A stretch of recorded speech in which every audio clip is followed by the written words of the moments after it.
Ki khubor ka bate se TV. ICFA University Meghalaya is now open for admissions for the academic year 2025. Explore our best courses and apply today. Fee concessions are available for domicile students of the state of Meghalaya. Ka Unique Identification Authority of India, kala pentip siya ki kimi kikpa jong ki Khynnah, Kiba hapdeng karta kabasan Haduh Snem, baki day banle ya ka Aadhaar Biometric jong ki khun jong ki.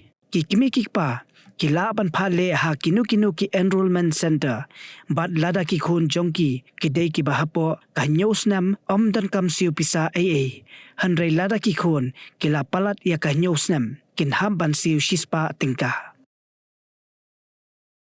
Lapan mi yakani ke jing pentip, kanang bakan pensok yaki Khynnah na kabenta ki jingdon kam haskul, bakin yakun yaki entrance exam, bakin suk banyo yaka scholarship ka direct benefit transfer scheme, bat ki weipat ki jing mentoy, ki baki yo nakasorkar.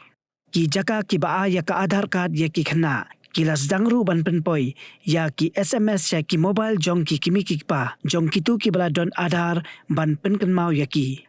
Kani ke jing penbana, kadairu namarba hakapor basyondor Aadhaar ya ki Khynnah ki badang hapo kasan Snem syam lale ya ka Biometric.